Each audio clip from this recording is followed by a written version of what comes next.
Breaking news, উত্তরাতে অবস্থিত RAJUK Uttara model college 2026 শিক্ষাবর্ষে বিভিন্ন শ্রেণীতে শিক্ষার্থী ভর্তির জন্য ভর্তির বিজ্ঞপ্তি প্রকাশ করেছে। আজকের এই ভিডিওতে আমরা জানবো কোন শ্রেণীতে কতজন শিক্ষার্থী ভর্তি নেবে, কবে আবেদন শুরু হবে এবং কোন ওয়েবসাইটের মাধ্যমে আপনারা আবেদন করবেন।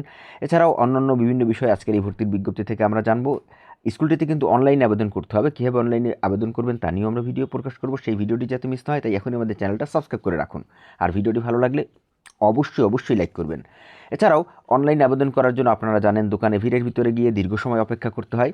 এতে করে আপনার কিন্তু মূল্যবান সময় নষ্ট হয়। তাই সময় বাঁচাতে ঘরে বসে আমাদের মাধ্যমে সুলভ মূল্যে নির্ভুলভাবে আপনারা আবেদন করতে পারবেন। এজন্য আমাদের এই ভিডিওটার ডিসক্রিপশনে আমরা একটা হোয়াটসঅ্যাপের লিঙ্ক দিয়েছি। সেই লিঙ্কটিতে আপনি ক্লিক করুন, অথবা আমাদের হোয়াটসঅ্যাপ নাম্বার আপনারা স্ক্রিনে দেখতে পাচ্ছেন, এই নাম্বারে আপনারা যোগাযোগ করুন। এই জন্য কিউআর কোড স্ক্যান করতে পারেন, অথবা নাম্বারটা আপনারা স্ক্রিনে দেখতে পাচ্ছেন, এই স্ক্রিনে নাম্বারে আপনারা হোয়াটসঅ্যাপে বা ইমোতে বা টেলিগ্রামে যোগাযোগ করে খুব সহজেই আমাদের মাধ্যমে বাসায় বসে আপনারা অনলাইনে আবেদন করতে পারবেন। একদম সহজ, অসংখ্য মানুষ আমাদের মাধ্যমে অলরেডি আবেদন করেছে, আপনারাও করতে পারবেন। আচ্ছা, এছাড়াও শুধুমাত্র ঢাকার স্কুলগুলোর বিভিন্ন ভর্তির তথ্য নিয়ে আমরা একটা নতুন চ্যানেল খুলেছি আপনাদের জন্য, সেটা হচ্ছে ঢাকা স্কুল অ্যাডমিশন। আপনার যদি অন্য বিভাগের জন্য প্রয়োজন হয় অবশ্যই কমেন্টে আমাদেরকে জানাবেন। আমরা আপাতত ঢাকার জন্য এটা খুলেছি, তো আপনারা অবশ্যই এই চ্যানেলটাও সাবস্ক্রাইব করে রাখবেন। এই চ্যানেলটার লিঙ্ক আমার এই ভিডিওটার প্রথম কমেন্টে এবং ডিসক্রিপশনে দিয়ে দিয়েছি। তো চলুন এখন আমরা দেখি সম্পূর্ণ বিজ্ঞপ্তিটা। এখান থেকে দেখুন, শিক্ষার্থী ভর্তির জন্য কিন্তু আমাদের এখানে যে ক্লাসগুলো দেওয়া আছে সেটা হচ্ছে ষষ্ঠ থেকে নবম শ্রেণী। তো ষষ্ঠ শ্রেণীতে ভর্তি করা হবে, কোন শাখায় কত শিফট সব কিছু আপনারা দেখতে পাচ্ছেন স্ক্রিনে। এবং নবম আমাদের শুধুমাত্র বিজ্ঞান শাখার জন্য ভর্তির বিজ্ঞপ্তি প্রকাশ করেছে। দেখতে পাচ্ছেন বাংলা এবং ইংরেজি দুইটা ভার্সনেই প্রভাতী এবং দিবা শিফটে কতজন ছাত্র ভর্তি করা হবে সেটা আপনারা দেখতে পাচ্ছেন। এরপরে আমরা দেখব যে আবেদন কখন শুরু হবে। অনলাইনে আবেদন শুরু হবে 21 তারিখ। যখন অনলাইনে আবেদন শুরু হবে, কীভাবে আবেদন করবেন তা নিয়ে আমরা ভিডিও পাবলিশ করব ইনশাল্লাহ। সেই ভিডিওটি যাতে মিস না হয় অবশ্যই আমাদের চ্যানেলটা সাবস্ক্রাইব করে রাখবেন। এছাড়াও এই 21 তারিখ আবেদন কিন্তু শুরু হবে এবং চলবে ডিসেম্বর মাসের 5 তারিখ বিকাল 5টা পর্যন্ত। অবশ্যই শেষ সময়ের অপেক্ষা না থেকে অবশ্যই আগেভাগে আবেদন করবেন, কারণ বিগত বছরগুলোতে আমরা দেখেছি শেষ সময় সার্ভার কিন্তু ডাউন হয়ে যায়, ফলে অনেকেই আবেদন করতে পারে না। পরে কিন্তু আবারও আবেদন সময় বৃদ্ধি করার জন্য তারা দাবি দাওয়া করে থাকে, কিন্তু সেটা কিন্তু অনেক সময় কাজে লাগে না। এবং আবেদন করবেন এই ওয়েবসাইটের মাধ্যমে, আপনি নিজে খুব সহজেই এই ওয়েবসাইটের মাধ্যমে আবেদন করতে পারবেন। তারপরে যদি আবেদন নিজে করতে না পারেন অবশ্যই আমাদের মাধ্যমে আপনারা আবেদন করতে পারবেন। এই জন্য আপনাকে সামান্য কিছু সার্ভিস চার্জ দিতে হবে। আচ্ছা, এরপরে ফর্ম পূরণ মাধ্যমিক ও উচ্চশিক্ষা অধিদপ্তর কর্তৃক নির্ধারিত এই ওয়েবসাইটের মাধ্যমে সাবমিট করতে হবে। আবেদনের যোগ্যতা, এখানে কিন্তু আমাদের যোগ্যতা আছে, সেই যোগ্যতাটা কিন্তু খুবই গুরুত্বপূর্ণ।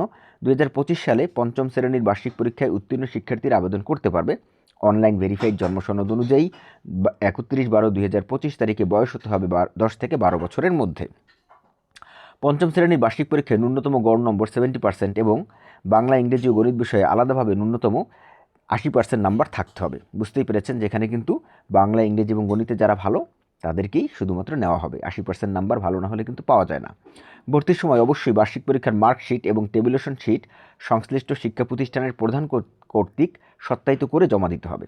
আচ্ছা, তো এই যে বিষয়গুলো আছে এগুলো কিন্তু খুব ভালোভাবে খেয়াল করে তারপর আপনারা আবেদন করবেন, কারণ আপনি যখন আবেদন করছেন আপনি যদি 80% নাম্বার না পায় বা 70% নাম্বার না থাকে, সেক্ষেত্রে আবেদন করলে আপনার আবেদনটা কিন্তু গৃহীত হবে না, আপনার কিন্তু আবেদনটা বাতিল হয়ে যাবে। তাই আপনারা তাড়াহুড়ো না করে পরীক্ষা শেষ হোক, বাচ্চার পরীক্ষা শেষ হোক, তারপরে আপনি আবেদন করেন। ডিসেম্বর মাসের 5 তারিখ পর্যন্ত কিন্তু আমাদের হাতে সময় আছে, ঠিক আছে। আচ্ছা, এরপরে এখান থেকে দেখুন, 2025 সালে অষ্টম শ্রেণীতে রেজিস্ট্রেশন সম্পন্নকারী এবং বার্ষিক পরীক্ষায় উত্তীর্ণ শিক্ষার্থীরা আবেদন করতে পারবে। নবম শ্রেণীর জন্য অনলাইন ভেরিফাইড জন্মসনদ অনুযায়ী 31/12/2025 তারিখে বয়স হতে হবে 13 বছর থেকে 15 বছরের মধ্যে। আচ্ছা, অবশ্যই কিন্তু এই বয়সটা আপনারা খেয়াল করে আবেদন করবেন। যদি বয়স এর থেকে বেশি হয়ে যায় তাহলে অবশ্যই আপনারা সরাসরি বিদ্যালয়টিতে যোগাযোগ করবেন। কিন্তু আমাদের দেখা যাচ্ছে যে ভর্তির যে বিজ্ঞপ্তি বা ভর্তির যে নীতিমালা সেই অনুযায়ী কিন্তু এই বছর এই যে বয়সটা দেওয়া আছে 13 থেকে 15, তার ভিতরেই হতে হবে। কিন্তু আপনার সন্তানের বয়স যদি এর থেকে কম বা বেশি হয় সেক্ষেত্রে আপনি আবেদন করতে পারবেন কি না? অবশ্যই পারবেন না। কিন্তু তারপরেও যদি বেশি বয়স হয়ে যায়, কম বয়সের ক্ষেত্রে তো পারবেনই না, বেশি বয়সের ক্ষেত্রে আপনার স্কুলে যোগাযোগ করে দেখতে পারেন যে নেবে কিনা। যদি নেয় তাহলে আবেদন করবেন। আচ্ছা, এরপর আবেদনকারীর অষ্টম শ্রেণীর বার্ষিক পরীক্ষায় ন্যূনতম গড় নম্বর 70% এবং ইংরেজি, বিজ্ঞান ও গণিত বিষয়ে আলাদাভাবে ন্যূনতম 80% নম্বর থাকতে হবে। একই রকম আমাদের ষষ্ঠ শ্রেণীর জন্য যে শর্ত নাম্বারের, ঠিক একই শর্ত কিন্তু আমরা নবম শ্রেণীর জন্য দেখতে পাচ্ছি। ভর্তির সময় অবশ্যই বার্ষিক পরীক্ষার মার্কশিট এবং টেবুলেশন শিট সংশ্লিষ্ট শিক্ষা প্রতিষ্ঠানের প্রদান কর্তৃক সত্যায়িত করে জমা দিতে হবে। আচ্ছা, এরপরে আরেকটা আমাদের গুরুত্বপূর্ণ বিষয় চলে আসছে, সেটা হচ্ছে ভর্তির সময় বা পরে শিফট, ভার্সন এবং বিভাগ পরিবর্তন করা যাবে না। একটু ভালো করে দেখুন এটা কিন্তু অনেকেই আমার কাছে জিজ্ঞাসা করেন আপনারা যে ভর্তির পরে শিফট, ভার্সন বা বিভাগ পরিবর্তন করা যাবে কি না। তো স্পষ্ট দেখতে পাচ্ছেন আমাদের কিন্তু সার্কুলারে লেখা আছে ভর্তির সময়ে বা পরে শিফট, ভার্সন এবং বিভাগ কিন্তু পরিবর্তন করা যাবে না। আচ্ছা, এরপরে দেখুন, বাংলা মাধ্যমে শিক্ষার্থী ইংরেজি মাধ্যমে কিংবা ইংরেজি মাধ্যমে শিক্ষার্থী বাংলা মাধ্যমে আবেদন করতে পারবে না।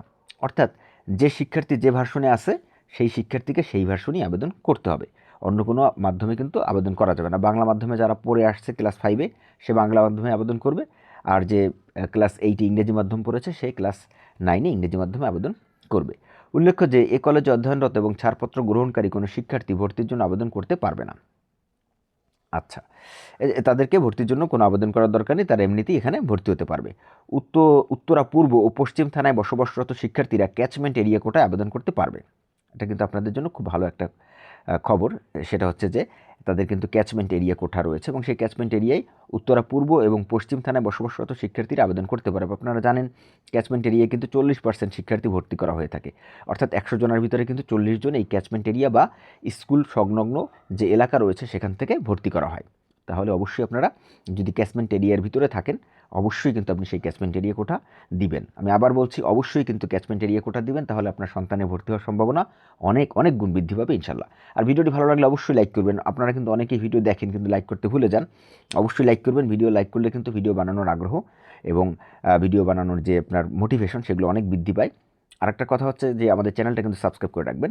আচ্ছা, এরপরে দেখেন, ক্যাচমেন্ট এরিয়াতে বাসা ভাড়া নিয়ে বসবাসকারীদের প্রকৃত বাড়িওয়ালার সাথে বাসা ভাড়ার চুক্তিপত্র অনলাইন আবেদনের তারিখ থেকে অথবা পূর্বেই সম্পন্ন হতে হবে। অর্থাৎ আপনি যে তারিখে এই ক্যাচমেন্ট এরিয়ার জন্য আপনি আবেদন করছেন, আপনার বাসা ভাড়ার চুক্তিটা কিন্তু হতে হবে সেই অনলাইন আবেদনের তারিখ অথবা সেই অনলাইন আবেদনের তারিখের পূর্বে।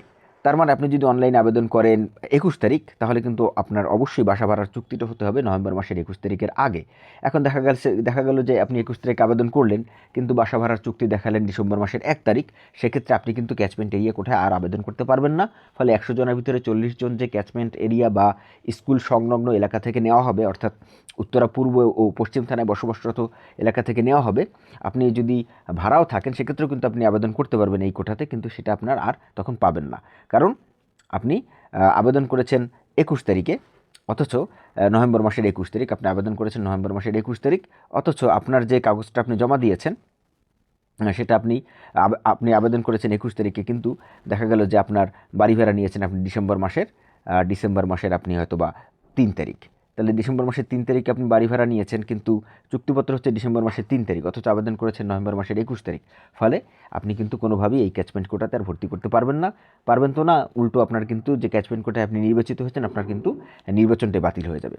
আশা করছি আপনারা বুঝতে পেরেছেন। আসলে অনেক ধরনের দর্শক আমাদের এই ভিডিও দেখে থাকেন, সেজন্য আমরা কিন্তু একদম বিস্তারিতভাবে ভেঙে ভেঙে বিষয়গুলো বুঝাই, যাতে করে তারা সবাই এটা বুঝতে পারেন। যারা সহজে বুঝতে পারেন তারা একটু ধৈর্য ধরে সম্পূর্ণ বিষয়টা দেখুন, আর যাদের বুঝতে একটু সময় লাগে তারাও আশা করছি এই ভিডিও দেখার মাধ্যমে বুঝতে পারবেন। তারপরেও যদি কারো কোনো প্রশ্ন থাকে অবশ্যই কমেন্টে আমাদেরকে জানাবেন, আমরা অ্যান্সার দেওয়ার চেষ্টা করব, অথবা আমাদের হোয়াটসঅ্যাপে যোগাযোগ করবেন, আমরা আপনাদেরকে বিভিন্ন সহায়তামূলক পরামর্শ দেবো ইনশাল্লাহ। এরপরে আমরা চলে আসি এখান থেকে 6 নম্বরে, লটারির মাধ্যমে নির্বাচিতদের ভর্তির পূর্বে প্রয়োজনীয় কাগজপত্র লটারির মাধ্যমে নির্বাচিতদের ভর্তির পূর্বে প্রয়োজনীয় কাগজপত্র যাচাইপূর্বক শিক্ষার্থী ও অভিভাবকের উপস্থিতিতে ভর্তি কার্যক্রম সম্পন্ন করা হবে এবং ভর্তির